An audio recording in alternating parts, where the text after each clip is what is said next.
Okay जी, we are going to start chapter number 12 now. और chapter number 12 के points to remember, पूरे chapter की समरी, आइए अब उसको डिस्कस करते हैं। अब मिस्टर चिप्स और राल्स्टन साहब दोनों एक दूसरे से दूर दूर रहते थे। राल्स्टन अपना काम करता था चिप्स को तंग किए बगैर, चिप्स अपना काम करता था राल्स्टन को तंग किए बगैर। 1911 में राल्स्टन को एक बेटर स्कूल की हेडशिप मिली तो उन्होंने फौरन ब्रुकफील्ड को खैरबाद कहा, और ये उनके लिए अच्छा ही था। अब जनाब एक बड़े ही फ्रेंडली, हमदर्दाना रवैया रखने वाले एक हेड आए ब्रुकफील्ड के अंदर। उनका नाम क्या था? चैटरिस। क्या आप मुझे बताएंगे मिस्टर चिप्स के आने पर सबसे पहले जो हेड थे उनका नाम क्या था? वैदरभाई ने कब रिजाइन, कब फौत हुए? आए कब थे? शाबाश। 1870 में कौन आया? वो हेड कौन आया? मेल्ड्रम। और मेल्ड्रम कब फौत हुए? 1900 में। कौन आया? राल्स्टन साहब कब गए? अब कौन आया? चैटरिस। ये कितने नंबर के हेड हैं जी? चौथे। शाबाश। न्यू हेड फ्रेंडली सिंपैथेटिक, ये पॉइंट हुए हेड के तौर पर ब्रुकफील्ड में। उनका नाम क्या था? चैटरिस। 1913 में ब्रोंकाइटिस, गले की बीमारी की वजह से मिस्टर चिप्स साहब पूरी सर्दियां ऑफ ड्यूटी रहे। उनकी बीमारी, और किसी तरह कहा जा सकता है कि राल्स्टन की सजेशन, मशवरा, उन्होंने इसे इस बात पर मजबूर किया कि अब वो अपनी रेजिग्नेशन के बारे में सोचें। जनाब 1913 में जब मिस्टर चिप्स साहब 65 बरस के हुए तो उन्होंने अपनी रेजिग्नेशन का ऐलान कर दिया। उन्होंने अब मिसेस विकेट्स में रहना शुरू कर दिया रिटायरमेंट के बाद। ये मिसेस विकेट्स कौन थी? हाउस थी? हाँ, तो ये मिसेस विकेट का घर था। ठीक है, अच्छा। तो जनाब जुलाई 1913 में मिस्टर चिप्स साहब को फेयरवेल दिया गया, जहां पर उन्होंने एक बड़ी शानदार तकरीर की। बेटा मैं आप लोगों को सजेशन दूंगा, चैप्टर नंबर 12 के अंदर मिस्टर चिप्स ने जो स्पीच की थी, जरा उसको पढ़ने की जहमत लाजमी कीजिएगा। ठीक है, उसमें कुछ बातें हैं जो उन्होंने बताई, डिस्कस की, आप जरूर पढ़िएगा, समझ आएगा आपको। ना समझ आया हम तो हाजिर हैं, फिर मसले कोई नहीं, लेकिन पढ़िएगा लाजमी स्पीच को। कुछ बातें हम यहां पे बता देते हैं। जनाब अपनी स्पीच के अंदर उन्होंने बहुत से पास्ट इंसिडेंट्स की बात की और दूसरों को इंटरटेन किया, तफरीह फराहम की। अगस्त 1913 में वेस्टबैडन में गए अपने इलाज के लिए, और वहां पर वो एक जर्मन मास्टर जो ब्रुकफील्ड में था, उसका नाम था हेर स्टेफल, उसके घर में कयाम किया। ये नाम याद रखिएगा, भूलना नहीं, ये आगे आएगा। ये मारे भी गए थे। अब जरा मैं आपको इस बारे में तफसील से बताऊंगा, बस इसको याद रखना है आपने।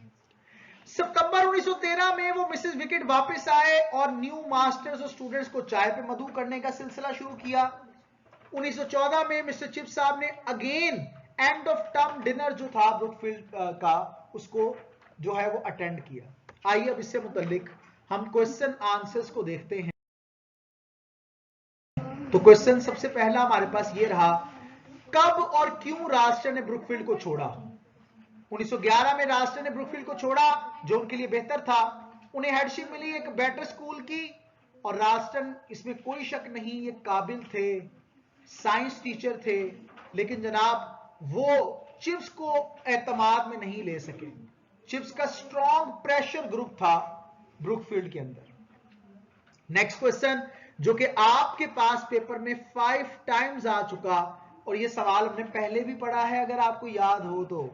क्या एक्टिविटीज थी चिप्स की रिटायरमेंट के बाद?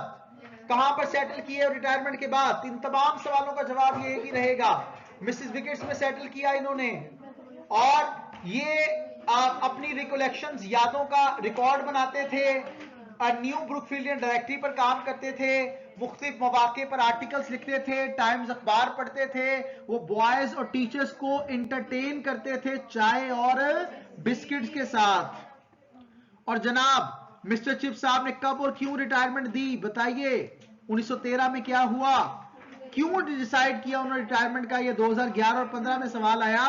तो चिप्स को ब्रोंकाइटिस था, और वो पूरा सर्दी का जो दौरानिया था वो ऑफ ड्यूटी रहे, और जब वापस आए तो 65 साल की उम्र में उन्होंने अपने इस सफर को इख्तिताम करने का फैसला किया।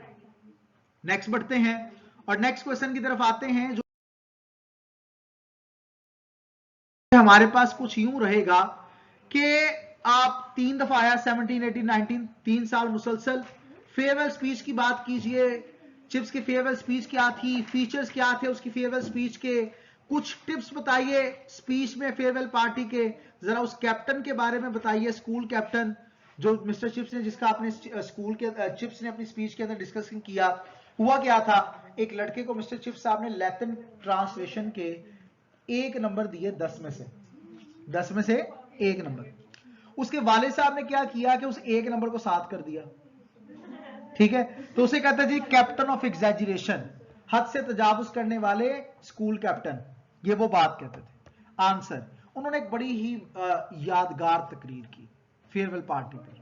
उनकी स्पीच बड़ी इंटरेस्टिंग थी। उन्होंने जनाब रेफरेंस दिया कुछ लैटिन कोटेशंस का, यादों का, रेफरेंस दिया स्कूल कैप्टन का, जो कि एग्जैजरेशन का मुर्तकिब ठहरा, हद से तजावुज करने का मुर्तकिब ठहरा।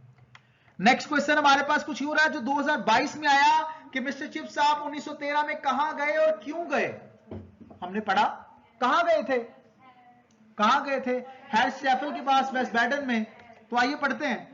1913 में मिस्टर चिप्स साहब ट्रीटमेंट के लिए गए थे वेस्ट बैडन में, और चिप्स साहब एक जर्मन मास्टर जो ब्रुकफील्ड के थे उनके यहां उन्होंने कयाम किया, जिनका नाम हैरिस चैपल था।